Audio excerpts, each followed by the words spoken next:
సంతానలేమితో బాధపడుతున్నారా? 899 రూపాయలకే fertility assessment package. వివరాలకి సంప్రదించండి. నమస్కారం ఉమా గారు. నమస్తే అమ్మా. 2026లో సింహరాశి వారికి వ్యాపార పరంగా, విద్యాపరంగా, సంతానపరంగా ఎలా ఉంది? ఎన్ని గ్రహాలు వారికి అనుకూలిస్తున్నాయి? ఏ ఏ గ్రహాల కలయిక వల్ల ఎలాంటి ఎఫెక్ట్ ఉండబోతుంది ఈ సంవత్సరం మొత్తం? సింహరాశి అండి. సో సింహరాశి 2026వ సంవత్సరాన్ని మనం గమనిస్తే స్టార్టింగే 2026వ సంవత్సరం వీళ్ళకి రాజయోగం అనేటువంటిది పట్టబోతుంది అని చెప్పొచ్చండి. ఎందుకు ఈ మాట మనం చెప్తున్నామంటే టెక్నికల్లీ మనం మాట్లాడుకుంటే గురువు అనేటువంటి ఆయన మనం గమనిస్తే 11, 12, 1 స్థానాలు అయినటువంటి మిథున, కర్కాటక, సింహరాశుల్లో గురుగ్రహ సంచారం జరగబోతోందండి ఈ సంవత్సరం అంతా కూడా. మనం 2026వ సంవత్సరాన్ని కొలమానంగా తీసుకున్నాం కాబట్టి స్టార్టింగ్ జనవరి 1వ తారీఖు దగ్గర నుంచి జూన్ 1వ తారీఖు దాకా గురుడు మిథున రాశి అయినటువంటి లాభస్థానంలో గురుగ్రహ సంచారం జరుగుతుందండి. అయితే జనవరి 1వ తారీఖు దగ్గర నుంచి జూన్ 1వ తారీఖు దాకా సింహరాశి వాళ్ళకి గురుడు లాభంలో ఉండడం వల్ల రాజయోగాన్ని ప్రసాదించబోతున్నారు. విపరీతంగా డబ్బు అనేటువంటిది వస్తుంది. గురుడికి 4 దృష్టిలు ఉంటాయండి. 1, 5, 7, 9. ముఖ్యంగా మనం గమనిస్తే 5వ దృష్టి అయినటువంటి 3వ స్థానం మీద పడడం వల్ల ధనలాభం విపరీతంగా కలుగుతుంది. ఈ యొక్క తోడబుట్టిన వాళ్ళతో ఉన్నటువంటి రిలేషన్ చక్కబడుతుంది. ఆర్థిక అభివృద్ధి అనేటువంటిది చాలా బాగుంటుంది. గౌరవ మర్యాదలు అనేటువంటి విపరీతంగా పెరుగుతాయి.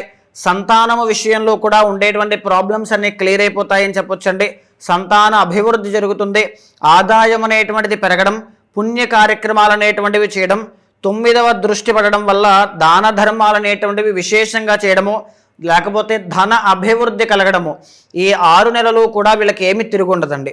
ఖచ్చితంగా మంచి రాజయోగంతో సింహరాశి వాళ్ళు మంచి డబ్బుతోనూ శుభకార్యాలతోనూ, వివాహ విషయంలో పెళ్లి కావాలని కోరుకుంటే పెళ్ళవుతుంది. సంతానం విషయంలో సంతానం కలగాలనుకుంటే సంతానం కలుగుతారు. తర్వాత ఉద్యోగ అవకాశాలన్నీ కూడా అనుకూలిస్తాయి. నూతన స్టార్టప్ కంపెనీస్ అన్నీ కూడా చాలా బాగుంటాయి అని చెప్పొచ్చండి. అయితే జూన్ 1వ తారీఖు దగ్గర నుంచి అక్టోబర్ 31వ తారీఖు దాకా మనం బాగా గమనిస్తే ఖర్చులు విపరీతంగా పెరుగుతాయండి. ఎందుకంటే మళ్ళీ అక్కడ గురుడు ఎక్కడికి వస్తారు? 12వ స్థానంలోకి వస్తారు. సో 12వ స్థానం అయినటువంటి కర్కాటకంలోకి రావడం వల్ల ఖర్చులు విపరీతంగా పెరగడం, కుటుంబంలో చికాకులు రావడం, లేకపోతే చేసేటువంటి పనిలో ఒత్తిడి పెరగడం, చాలా రకాలుగా చికాకులు అనేటువంటివి వృత్తిలో కూడా పెరిగే అవకాశాలు ఎక్కువగా ఉంటాయమ్మా. ఇదే కాకుండా ఇన్కమ్ అనేటువంటిది తగ్గడం, సేవింగ్స్ అనేటువంటివి లేకపోవడం, అప్పుల బాధతో ఇబ్బంది పడడం, ఇవన్నీ కూడా ఈ జూన్ 1వ తారీఖు దగ్గర నుంచి నవంబర్ 1వ తారీఖు వరకు కనబడతాయి అని చెప్పొచ్చండి.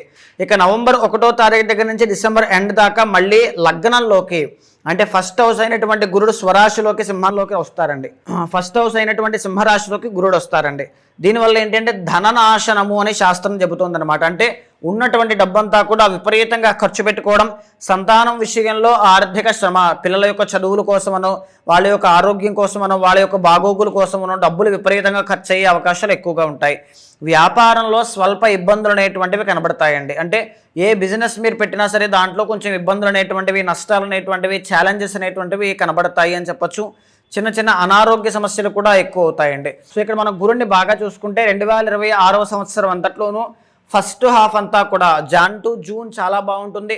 జూన్ 1వ తారీఖు దగ్గర నుంచి డిసెంబర్ ఎండ్ వరకు కూడా కొంచెం మిశ్రమ ఫలితాలు, ఒడిదుడుకులు, కష్టాలు, అవమానాలు ఇలాంటివన్నీ కూడా కొంచెం ఎక్కువగా కనబడుతూ ఉన్నాయండి. ఖర్చులు ఎక్కువగా. సో దానికి అకార్డింగ్లీ మీరు ప్లాన్ చేసుకోవడం, ఫైనాన్షియల్ మేనేజ్మెంట్ అనేటువంటిది చాలా బాగా చూసుకోవాలి. మొదటి 6 నెలల్లో మీకు వచ్చిన డబ్బుని దాచుకోవడం, సేవింగ్స్ పెట్టుకోవడం వల్ల నెక్స్ట్ 6 మంత్స్కే మీకు అది సర్వైవ్ అవ్వడానికి చాలా బాగా ఉపయోగపడుతుంది. విదేశాల్లో ఉంటూ అక్కడ జాబ్ కోసం ప్రయత్నం చేస్తున్న వాళ్ళకు కూడా ఇదే నా సలహా అండి. మొదటి 6 నెలల్లో మీకు జాబ్ వస్తుంది. ఆ వచ్చినటువంటి డబ్బును సద్వినియోగం చేసుకోండి. ఎక్కడైనా మంచి ఇన్వెస్ట్మెంట్స్ అనేటువంటివి పెట్టుకోండి. లేకపోతే తర్వాత 6 మంత్స్లో మనీ విషయంలో చాలా ప్రాబ్లమ్స్ అనేటువంటివి చూసే అవకాశాలు ఎక్కువ ఉంటాయండి. అయితే ఈ సంవత్సరం అంతా సింహరాశి వాళ్ళకి అష్టమ శని అనేటువంటిది నడుస్తుందమ్మా. అష్టమస్య ప్రాణ సంకట అన్నట్టుగా చిన్న చిన్న అనారోగ్య సమస్యలు, తర్వాత చిన్న చిన్న ప్రమాదాలు, గాయాలు, వాహన ప్రమాదాలు, భయము, ఇలాంటివి కలహాలు, అంటే సడన్లీ వచ్చేటువంటి ఆర్థిక నష్టాలు, సడన్లీ వచ్చేటువంటి మానసిక ఒత్తిడి చాలా ఎక్కువగా ఇబ్బంది పెడుతూ ఉంటుందండి. సో దేని నుంచి బయటికి రావడానికి హనుమాన్ చాలీసా ప్రతిరోజు పారాయణ చేయండి. లేదు అనుకుంటే ఒకసారి కాళీ అమ్మవారికి హోమం చేయించండి. కాళీమాత హోమం వల్ల శని బాధల నుంచి వెంటనే ఉపశమనం అనేటువంటిది తప్పకుండా చూస్తారని చెప్పొచ్చు. రాహు కేతులు మనం చూస్తే కనుక రాహు అనేటువంటి ఆయన అనుకూలంగా కనబడట్లేదు. కేతు అనేటువంటి ఆయన కూడా పెద్దగా అనుకూలంగా కనబడట్లేదండి ఈ సంవత్సరంలో. రాహు 7వ స్థానంలో ఉండడం వల్ల భార్యాపుత్రుల యొక్క వియోగము, అంటే భార్యతోనూ ఇంట్లో ఉండేటువంటి కుటుంబ సభ్యులతో చిన్న చిన్న కీచులాట్లు అవి వచ్చే అవకాశం ఉంటుంది. నవంబర్ 25 తర్వాత రాహు అనేటువంటి ఆయన 2 నెలలు అనుకూలిస్తారండి. దీనివల్ల అప్పుడు కొంచెం ప్రాబ్లమ్స్ అనేటువంటివి సార్ట్అవుట్ అయ్యే అవకాశాలు ఎక్కువ ఉంటాయి. ఇక కేతువును మనం చూస్తే కనుక 1, 12 ఈ 2 స్థానాల్లో కేతు సంచారం చేయడం వల్ల అనుకూలంగా కనబడట్లేదండి. సో కన్సిస్టెన్సీ అనేటువంటిది లేకపోవడం కానీ, మానసిక ఒత్తిడి, యాంగ్జైటీ, ఓవర్ థింకింగ్స్ లాంటివి కేతు యొక్క ప్రభావం, కేతు దోషం ఉండడం వల్ల అధికమయ్యే అవకాశాలు ఎక్కువగా కనబడతాయమ్మా.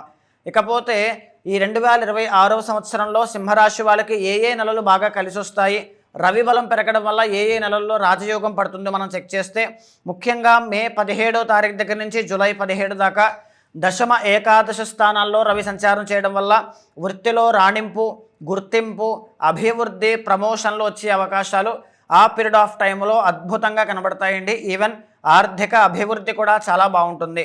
రాజకీయాల్లో ఉన్న వాళ్ళకి కూడా పేరు ప్రఖ్యాతులు చాలా బాగుంటాయి.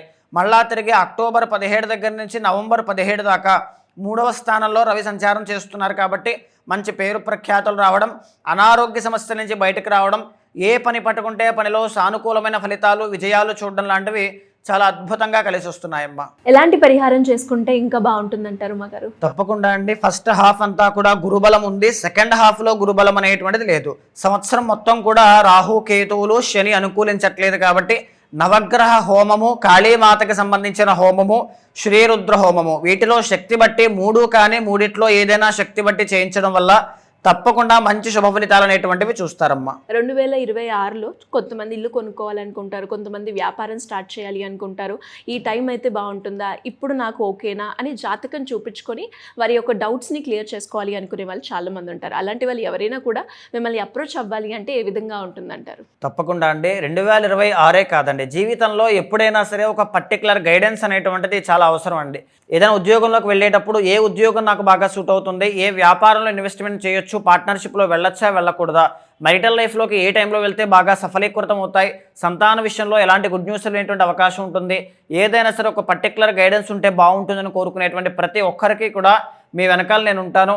ఏ దోషం ఉన్న జాతకంలో ఏదైనా ముందు జాగ్రత్తగా తీసుకునే ప్రతి నివారణకి కూడా తప్పకుండా నేను ఒక బాధ్యతగా తీసుకొని చేయించడం వలన అయితేనేమి, ఏదైనా ఒక పర్సనల్ చార్టే కాకుండా గోచారంతో సమన్వయం చేస్తూ ఏదైనా దోషాలుంటే శాంతి పరిహారములు ఆచరింపజేసి భగవత్ అనుగ్రహం కలిగేలా చేస్తాను. అలాంటి వాళ్ళు ఎవరైనా ఉంటే మీకు కింద కనిపించే నెంబర్కి కాల్ చేస్తే మా వాళ్ళు మీకు పూర్తి వివరాలు అందిస్తారు. తప్పకుండా అపాయింట్మెంట్ తీసుకోండి, తప్పకుండా మాట్లాడదాం. థ్యాంక్ యూ మా గారు, థ్యాంక్ యూ సో మచ్. నమస్తే అమ్మా.